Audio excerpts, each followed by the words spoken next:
Halo teman-teman semuanya, selamat datang di channel YouTube saya. Pada video kali ini, akan menjelaskan tentang quality control fisika medis pada 9 modalitas. Nah, 9 modalitas itu apa saja? Dari instalasi radiologi, ada CT scan, mamografi, radiografi umum, dan dental. Pada radioterapi, ada linak, brachyterapi, cobalt 60. Pada kedokteran nuklir, ada SPECT dan PET. Nah, sebelum kita memasuki penjelasan berikutnya, kita, harus mengetahui terlebih dahulu quality control itu apa. Quality control adalah aspek kritis dalam memastikan bahwa pasien menerima perawatan yang optimal dengan dosis radiasi yang tepat. Bagaimana caranya? Kita mengontrol kualitas dari peralatan, memeriksa peralatan, memverifikasi dosis radiasi, melakukan pemeliharaan peralatan, dan mengevaluasi keamanan pasien. Quality control ini memastikan bahwa standar kualitas terpenuhi dan risiko efek samping diminimalkan. Nah, kita masuk kepada CT atau Computerized Tomography. CT scan merupakan teknologi gabungan sinar X, komputer, dan televisi yang menghasilkan gambar tubuh manusia dalam irisan. Quality control atau QC tadi pada CT scan berkaitan dengan pengawasan dan perawatan teknis serta standarisasi untuk meningkatkan diagnostik citra yang dihasilkan. Parameter ujinya ada beberapa, yakni faktor eksposi, pitch, slice thickness, matrix, grayscale, enhancement, zooming, window weight, window level, dan filter. Nah, apa saja yang harus dikontrol? Di sini kita terlebih dahulu melakukan CT number accuracy of water, image, noise, image uniformity, dan artifact. Frekuensi atau dilakukannya program QC jenis ini itu bersifat harian. Kriteria standar QC-nya, CT number rata-rata standar harus seragam dengan batas nilai kurang lebih 3. Instrumen yang digunakan yakni water phantom berdiameter 20 cm. Selanjutnya, low contrast detectability. Frekuensi program quality control ini 3 bulan sekali setiap tahun, atau quarterly to annually. Kriteria standar QC-nya, semua objek pada phantom harus terlihat jelas. Instrumen yang digunakan yakni phantom yang berisi objek dengan ukuran dan kontras bervariasi dengan nilai HU-nya kurang dari 1% atau 10 HU. Spatial resolution. Frekuensi program quality control ini setiap bulan atau monthly, bulanan. Kriteria standarnya bergantung pada standar produsen. Jadi setiap merek pasti akan memiliki standar yang berbeda-beda. Instrumen yang digunakan yakni phantom dengan pola resolusi, plat dengan berbagai ukuran yang akan membentuk pasangan garis, atau dengan phantom MTF, Modulation Transfer Function. Nah, selanjutnya CT number scale accuracy and stability. Frekuensi program QC-nya setiap bulan untuk tiap semester, monthly to semi-annually. Kriteria standar QC-nya, hasil yang didapat tidak boleh lebih dari standar yang ditentukan oleh produsen, dengan nilai penyimpangan yang diperbolehkan kurang lebih 5%. Jadi lebih dari 6% itu belum memenuhi standar. Instrumen yang digunakan yakni phantom dengan bahan yang memiliki CT number yang bervariasi. Contohnya polystyrene, water, PMMA, polikarbonat, nilon, polystyrene, dan teflon. Nah, yang terakhir slice thickness accuracy. Frekuensi program QC-nya dia bulanan atau monthly. Kriteria standarnya SSP atau Slice Sensitivity Profile kurang lebih 10%. Instrumen yang digunakan yakni phantom dengan bahan aluminium dan wire rams. Selanjutnya, quality control pada mamografi. Nah, pesawat sinar X mamografi ini adalah pesawat sinar X yang secara khusus dipergunakan untuk memeriksa payudara atau bagian dada.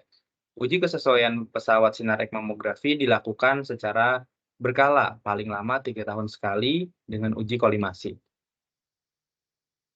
Nah, alat-alat yang digunakan di antaranya adalah pesawat sinar X mamografi sebagai alat pengujian, film sinar X atau kaset sinar X, perangkat alat uji kendali kualitas seperti kabel elektroda, detektor ionisasi chamber, monitor chamber, measuring chamber, metrant, dan filter aluminium. Nah, apa-apa yang harus dilakukan? Tahap awal yang dilakukan untuk uji kendali kualitas pada pesawat sinar X mamografi adalah pengaturan semua filtrasi berupa tambahan maupun yang telah ditempatkan pada arah berkas sinar X pada tabung sinar X dengan nilai minimum. Ionisasi chamber diletakkan pada titik bidang uji dan dicatat jaraknya ke sumber radiasi. Selanjutnya film X-ray diletakkan di atas filter meja kompresi pasien dan diukur jarak antar film dan titik fokusnya. Variasi tegangan yang dipilih antara 20 sampai 33 kilovolt peak, ya KVP, sesuai standar. Diamati waktu paparan dan dicatat nilai keluarannya.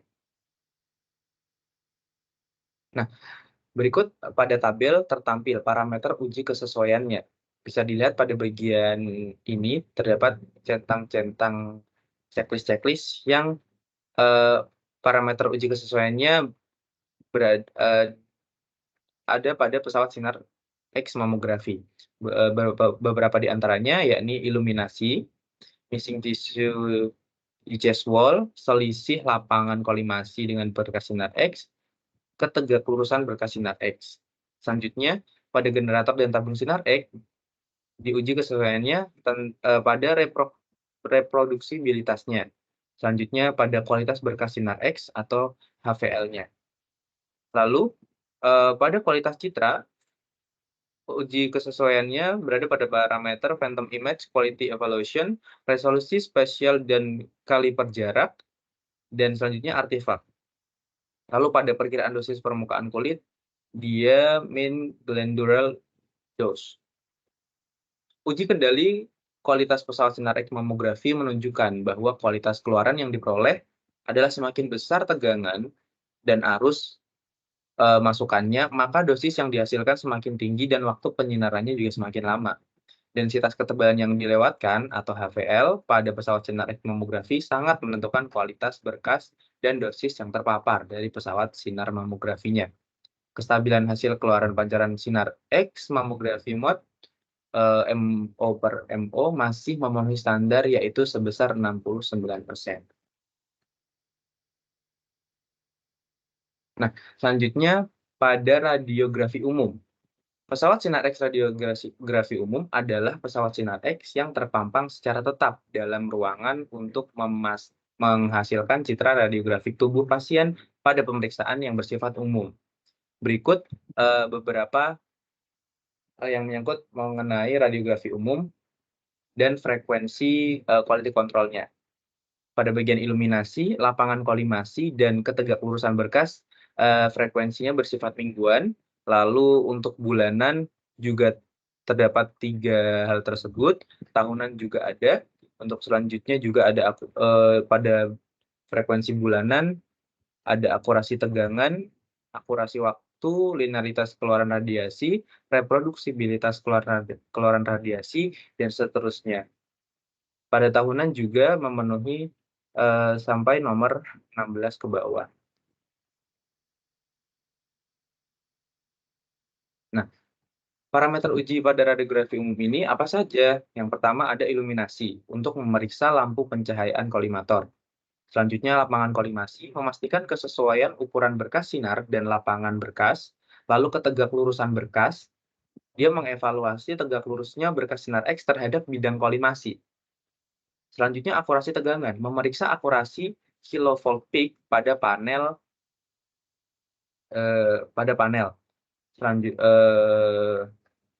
akurasi waktu penyinaran, memeriksa akurasi waktu paparan panel dan hasil. Selanjutnya linearitas keluaran radiasi, memeriksa hubungan keluaran radiasi dengan nilai miliampere atau miliampere second, jadi arus waktunya. Selanjutnya reproduksibilitas keluaran, memeriksa konsistensi keluaran radiasi.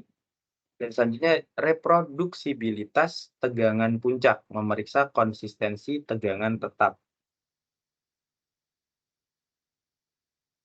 Selanjutnya, parameter uji yang selanjutnya adalah reproduksibilitas waktu penyinaran. Dia memeriksa konsistensi waktu eksposi. Pada selanjutnya, kualitas berkas sinar X atau HVL memeriksa kualitas sinar X dan kecukupan filtrasi. Selanjutnya, kebocoran wadah tabung. Yang dilakukan adalah memeriksa kebocoran radiasi dari tabung sinar X itu sendiri. Lalu timer darurat, itu kita memastikan backup timer berfungsi dengan baik. Lalu selanjutnya, parameter uji selanjutnya itu uniformity, memastikan AEC berfungsi dengan baik sehingga dihasilkan citra yang seragam.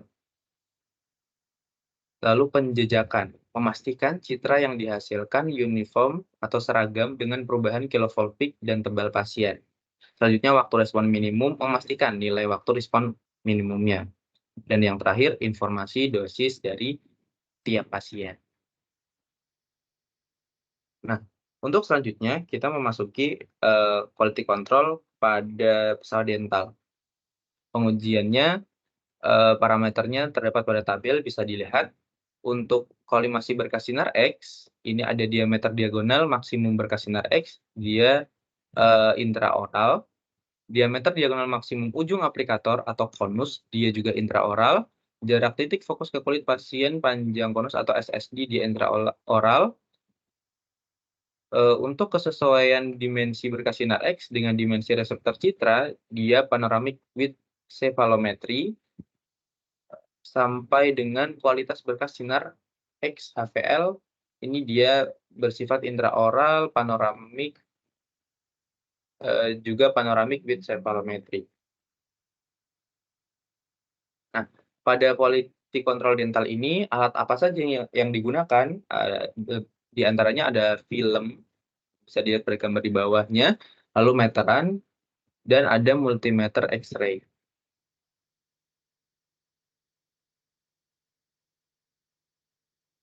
Selanjutnya, kita masuk pada quality control LINAC. LINAC adalah instrumentasi radioterapi yang digunakan untuk memastikan sel tumor atau mematikan sel tumor maupun kanker pada pasien. Sehingga untuk menjamin kualitas instrumen LINAC, diperlukan quality assurance juga. Dan untuk membuktikan adanya jaminan kualitas, perlu dilakukan quality control. Nah, berikut merupakan prosedur pengujian daily test yang bersifat harian ya. Preparasi yang dilakukan itu untuk jaminan kualitas harian dilakukan pengecekan pada laser, isocenter, collimator rotation, door interloop, emergency stop, kunci pintu ruang linek, serta radiation room, monitor, dan audio visual contact. Nah, selanjutnya pelaksanaan ujinya, uji harian ini menggunakan laser merah yang berada pada panjang gelombang sekitar 635 nanometer. Dengan akurasi penyesuaian pada isocenter kurang lebih 0,5 mm, di mana keterangan batas toleransinya itu sebesar 2 mm. Maka laser dikatakan berfungsi dengan optimal atau baik. Kemudian pengecekan isocenter yang dilakukan menggunakan kertas milimeter blok sebagai pengganti target atau luas lapangan radiasi dengan luasan 10 kali 10 cm. Dengan mengatur posisi meja pasien secara vertikal, horizontal maupun longitudinal sampai bidang cahaya pada kolimator memenuhi luas bidang pada kertas atau targetnya. Pengecekan kolimator rotation yang dilakukan untuk mengetahui kesesuaian pengaturan bacaan luas lapangan pada kolimator dengan bacaan sesungguhnya, di mana perubahan sudut kolimator tidak mempengaruhi isocenter. Selanjutnya, dilakukan pengecekan pada door interloop, kunci pintu ruang linak, emergency stop, serta radiation room monitor dan audio visual contact, yang mana dalam pengecekan ini, semua alat harus berfungsi dengan baik, karena pada komponen-komponen ini merupakan perangkat keamanan dalam proses terapi radiasi. Nah, selain ada yang pengujian bersifat harian, ada juga bulanan. Preparasi yang harus dilakukan, diperlukan persiapan alat uji dengan menggunakan water phantom dan slab phantom atau solid phantom. Nah, pelaksanaannya ada beberapa prosedur untuk water phantom dan slab phantom atau solid phantom. Pada prosedur water phantom, medium yang digunakan adalah aquades. Meja pasien yang akan digunakan untuk pengukuran diganti terlebih dahulu dengan meja kalibrasi. Lalu phantom diposisikan dalam keadaan seimbang dengan bantuan water pass. Nah, kemudian aquades dimasukkan ke dalam phantom sebanyak 3/4 bagian wadahnya. Lalu alat pengukur dipasang. alat pengukur tekanan dipasang dalam air Phantom, dan kita juga harus memastikan SSD 100 cm dengan luas lapangan 10 kali 10 cm kuadrat. Laser dinyalakan dan diatur rotasi kolimatornya. Pastikan sudah gantry pada posisi 0 derajat. Nah, setelah itu, catat suhu, tekanan lingkungan, dan kelembaban ruangan sebagai faktor koreksi. Pasang detektor ion chamber pada fiksasi, kemudian pastikan posisi detektor lurus dan sejajar. Pastikan posisi detektor berada pada kedalaman 10 cm di bawah permukaan air. Dan pastikan lurus dengan kolimator. Kemudian, kita juga harus memastikan posisi detektor berada pada kedalaman 10 cm.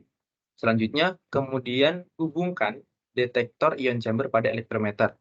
Lalu, kita harus keluar ruangan dan linak dipanaskan dengan MU 100 energi 6 megavolt. Nah, selanjutnya kita bisa mencatat bacaan muatannya saat minus 300 volt, 300 volt, dan 100 volt dan 300 volt. Kemudian olah data pengukuran menggunakan aplikasi TRS ataupun aplikasi yang mumpuni lainnya. Nah, selanjutnya ada juga prosedur penggunaan solid phantom. Slab phantom yang digunakan memiliki ketebalan 1 mm atau setengah milimeter. Nah, selanjutnya kita dapat menyusun slab atau phantomnya dengan urutan 5 tumpukan slab pada bagian bawah, pada bagian tengah diberi slab dengan lubang, dan 10 tumpukan slab pada bagian atas.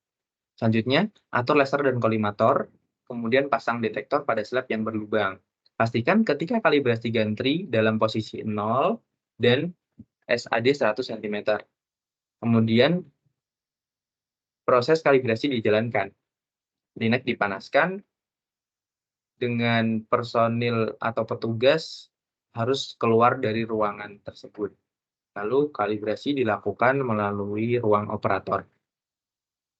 Dan kalibrasi ini dilakukan sebanyak 3 kali untuk memberikan data yang lebih valid.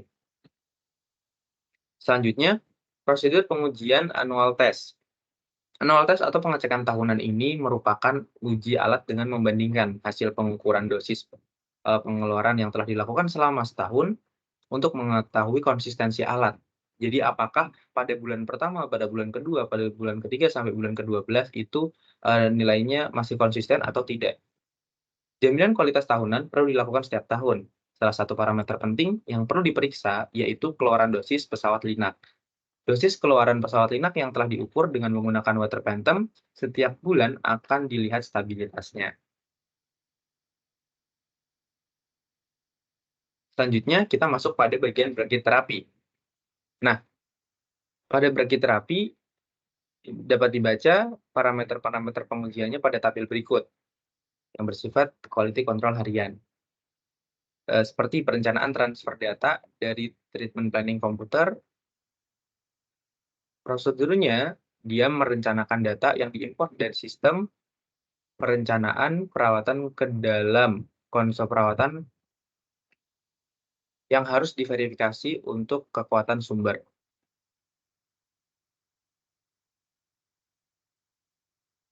Nah, berikut merupakan quality control tahunan untuk brachytherapy. Dapat dilihat pengujian-pengujiannya dan prosedur-prosedurnya pada tabel berikut. Sampai dengan yang terakhir, jangan lupa untuk mendokumentasi. Dokumentasi yang berkaitan dengan pemeriksaan pengendalian mutu harian, pemeliharaan preventif, panggilan layanan, dan pemeriksaan selanjutnya harus lengkap, dapat dibaca, dan operator diidentifikasi.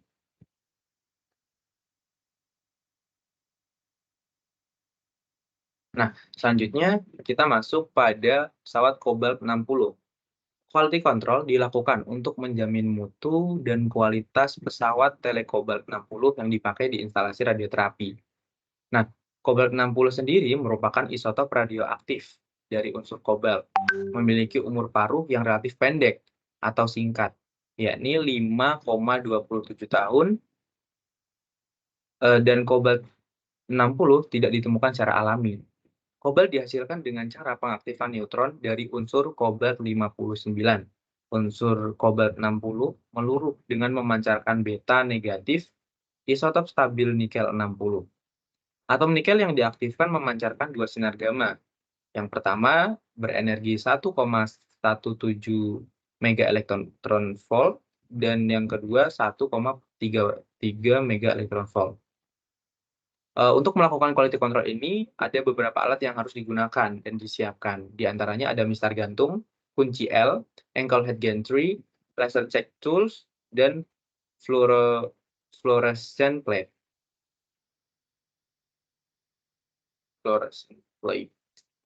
Nah, untuk pelaksanaan quality control-nya, yang pertama dilakukan adalah menentukan akurasi dari ODI, Optical Distance Indicator, menggunakan perbandingan dengan mistar gantung. Nah, selanjutnya dilakukan pengecekan akurasi laser terhadap dinding sagital lateral kiri, lateral kanan menggunakan laser check tools.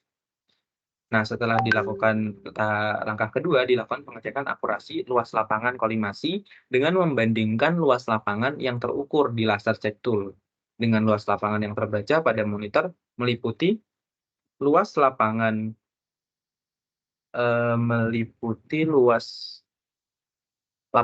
X1 itu bagian daerah sumbu X negatif, X2 sumbu X positif, lalu Y1 sumbu Y negatif, dan Y2 itu sumbu Y positif.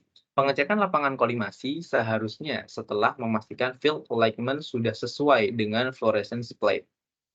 Nah, setelah itu dilakukan pengecekan keakuratan sudut gantry dengan membandingkan sudut gantry yang terukur pada pesawat dengan sudut gantry yang ada pada monitor.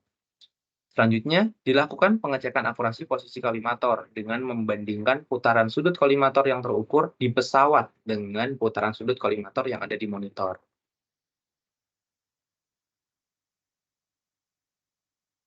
Nah, belum selesai sampai situ, setelah itu dilakukan pengecekan akurasi dari sumbu sumber. Pertama dilakukan penentuan titik pusat sumbu pada crosswire, lalu selanjutnya dilakukan pemutaran kolimator.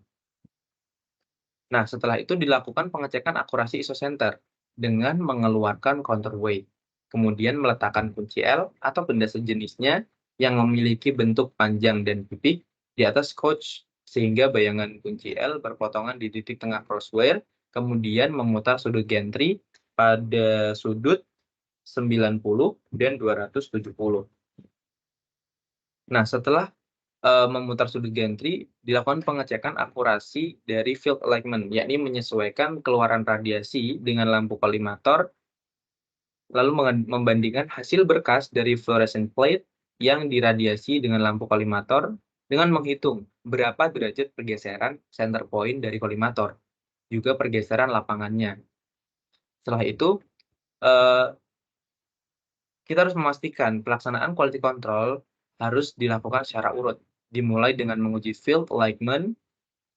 Nah, apabila field alignment sudah sesuai dengan standar, maka kemudian dilakukan pengecekan pada sumbu-sumber yang akan mengikuti field alignment. Jika sumbu-sumber sudah sesuai standar, dilakukan pengecekan isocenter. Setelah itu, dilakukan pengecekan lapangan kolimasi. Nah, kemudian melakukan pengecekan pada indikator yang ada di monitor. Urutan ini diperlukan supaya pengaktifan proses quality control. Untuk pengefektifan proses quality control, mohon maaf. Nah, kita masuk kepada bagian spek dan spek-city testing. Parameter uji yang harus dilakukan, diantaranya harus diuji, nomor 1 ada planar uniformity, peaking, pixel size, center of rotation and multiple head registration, lalu spek uniformity, spek resolution, spek image contrast, slice thickness, system volume sensitivity, dan sensitivity and uniformity with rotation. Nah, kita masuk kepada bagian keseragaman planar. Keseragaman planar merupakan terjemahan dari planar uniformity tadi. Tujuan utama dari pengujian ini adalah untuk menentukan parameter terbaik untuk pengujian kontrol kualitas harian, keseragaman intrinsik, untuk kamera gamma single photon emission computed tomography atau SPEC tadi. Selanjutnya, peaking. Peaking adalah kemampuan untuk memusatkan jendela energi di atas fotopeak, emisi gamma atau sinar X radionuklida yang digunakan untuk pencitraan. Nah, beberapa yang menjadi catatan, yakni harus dilakukan dengan titik sumber sekitar 37 megabecquerel pada jarak 5 volts. Dilakukan pada semua radionuklida. Pergeseran puncak sebesar harus kurang dari sama dengan 3% energi fotopeak untuk 9 mTe dan 57 volt. Pergeseran puncak sebesar kurang dari sama dengan 5% energi fotopeak untuk radionuklida yang lain.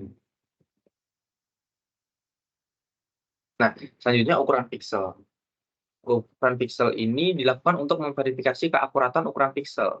Jadi semakin akurat piksel, biasanya ukurannya semakin kecil.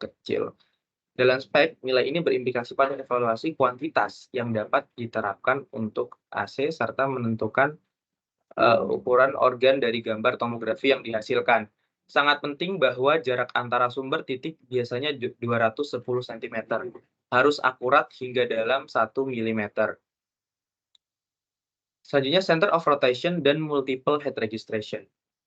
Uji Multiple Head Registration atau MHR ini digunakan untuk memastikan bahwa setiap kepala detektor dalam sistem spek, beberapa detektor mengambil sampel volume yang sama, yang berarti bahwa gambar sumber titik pada satu detektor berada tepat pada lokasi yang sama pada gambar cermin detektor kedua yang ditempatkan pada jarak 180 derajat dari detektor pertama.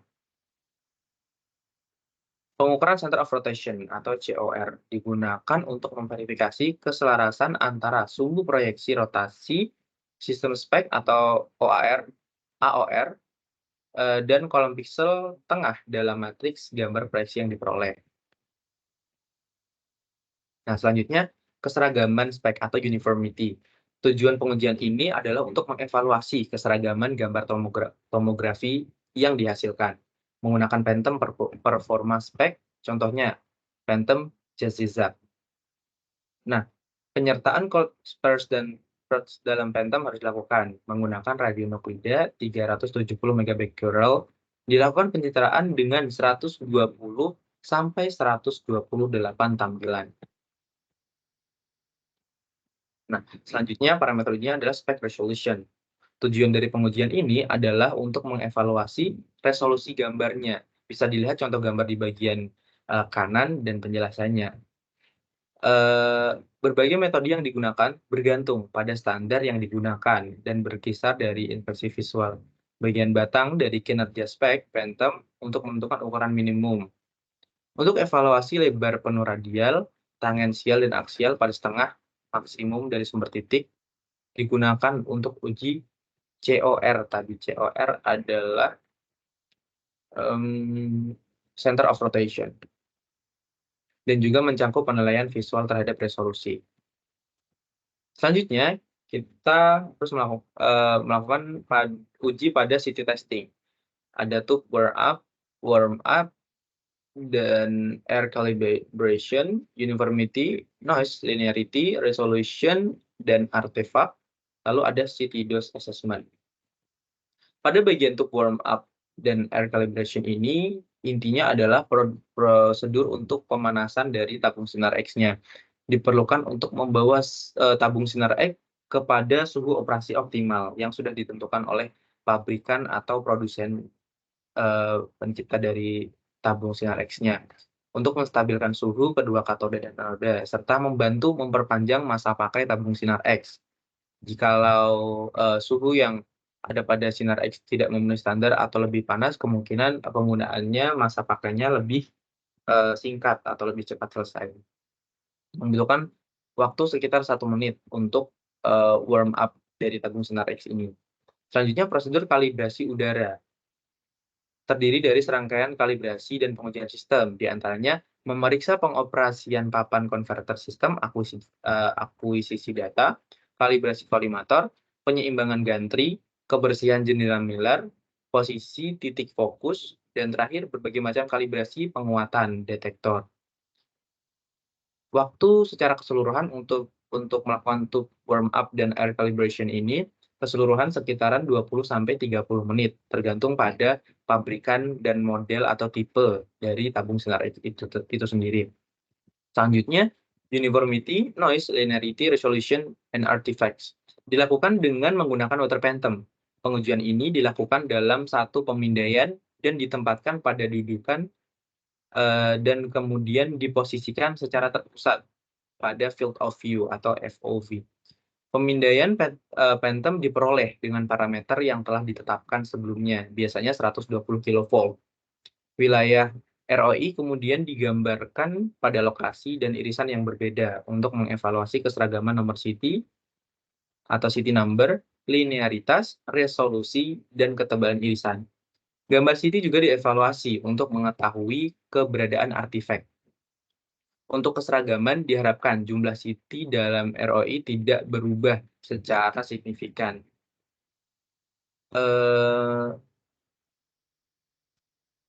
ROI itu singkatan dari Region of Interest. Lalu deviasi standar angka CT dalam ROI atau Region of Interest pada uji keseragaman juga digunakan untuk menilai noise gambar. Untuk linearitas, angka CT untuk air, udara, dan akrilik harus berada dalam kisaran yang diharapkan. Selain itu, gambar CT phantom juga harus bersih dari gangguan seperti artifak. Selanjutnya adalah spek CT registration. Registrasi spek CT dilakukan untuk memastikan kedua pemindai telah sejajar dengan benar, karena registrasi spasial sangat penting untuk rekonstruksi gambar yang akurat menggunakan CT AC dan tampilan gambar yang disatukan untuk interpretasi klinis.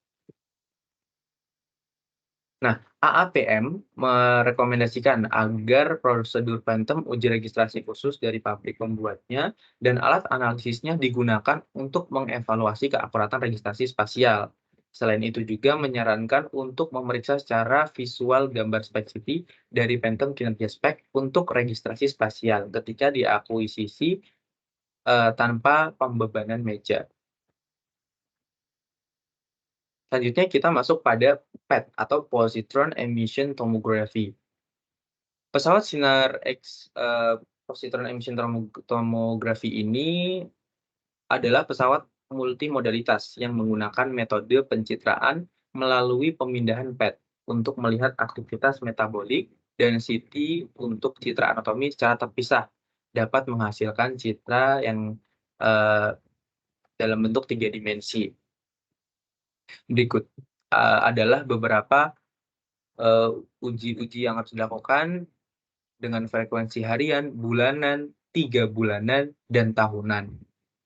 Terdapat 16 pemeriksaan di sini. Untuk hariannya ada 4, yakni pada stabilitas detektor PET, resolusi coincidence timing, lalu CT number, keseragaman CT number, dan keseragaman noise. Lalu harian selanjutnya linearitas CT number. Nah, untuk bulanan terdapat 7, yakni stabilitas untuk item nomor 1 ya, stabilitas detektor PET, nomor 2, nomor 3, nomor 4, lalu nomor 11, 12, dan 13 resolusi kontras tinggi. Sampai dengan tahunan, untuk tahunan 16 item pada tabel ini dilakukan semuanya. Nah, parameter uji 16 tadi, yang pertama adalah stabilitas detektor PET. Tujuannya untuk melihat kestabilan performa detektor PET sebagai deteksi awal apakah terdapat perubahan atau kerusakan pada detektor. Alatnya yang digunakan adalah rotating G68 germanium ya, line source atau phantom cylinder germanium 68. Metode yang dilakukan adalah dilakukan pemanasan secukupnya sesuai dengan protokol dari manufakturnya. Posisi meja diposisikan sedemikian rupa sehingga tepi meja berada di luar gantry. Lalu germanium 68 line source diletakkan pada pusat field of view dari PET scan atau letakkan phantom cylinder germanium 68 dengan pusat phantom berada pada pusat field of view PET scan. Lalu scan dapat dilakukan, scan akuisisi PET sesuai rekomendasi dari manufaktur atau pabrikannya. Nah, selanjutnya setelah dilakukan, kita dapat menyimpan hasil sinogram yang diperoleh. Nah, pada resolusi coincidence timing, tujuannya adalah memeriksa kekonstanan resolusi timing yang merupakan karakteristik TOF PET scan. Alat yang digunakan adalah sumber titik Na22, lalu scattering material. Metode yang dilakukan yang pertama adalah pemanasan terlebih dahulu. Lalu sumber titik Na22 ditempatkan ke dalam scattering material. Mounting scattering material pada meja pemeriksaan pasien. Nah, setelah itu dilakukan scan akuisisi PET sesuai rekomendasi manufaktur. Umumnya scanning selesai setelah mencapai cacahan tertentu atau setelah waktu tertentu. Selanjutnya data dapat dicatat atau disimpan, yakni data coincidence yang diperoleh. Selanjutnya, yang ketiga adalah PET normalization. Tujuannya mengetahui data efisiensi kristal agar dapat digunakan untuk mengoreksi sinogram hasil akuisisi. Lalu peralatan yang digunakan yakni phantom cylinder germanium 68. Metode yang dilakukan yang pertama yakni pemanasan secukupnya sesuai dengan protokol. Lalu posisi meja ditempatkan sedemikian rupa sehingga tepi meja berada di luar gantri. Lalu germanium 68 line source diletakkan pada pusat field of view dari PET scan dan meletakkan phantom cylinder germanium 8 dengan pusat phantom berada pada pusat field of view PET scan. Selanjutnya scan dapat dilakukan dan hasil sinogram dapat disimpan atau didokumentasikan. Selanjutnya standar uptake value atau SUV. Nah, tujuannya itu untuk mengetahui data efisiensi scanner agar dapat digunakan sebagai faktor koreksi perhitungan konsentrasi radioaktivitas. Peralatan yang digunakan yakni phantom cylinder germanium 68, phantom cylinder berisi F18. Metode yang dilakukan yakni pemanasan secukupnya sesuai dengan protokol dari manufaktur, lalu dilakukan mounting phantom cylinder germanium 8 dengan pusat phantom berada pada pusat field of view PET scan. Lalu selanjutnya scan akuisisi dapat dilakukan sehingga tercapai paling sedikitnya 20 juta cacahan. Setelah tercapai, ulangi langkah 1 sampai dengan 3 dengan menggunakan phantom cylinder berisi F18. Simpan data yang diperoleh.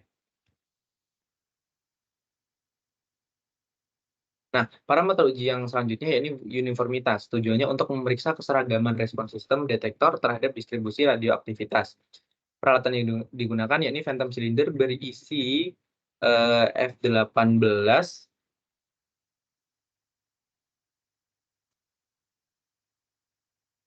atau fluorine.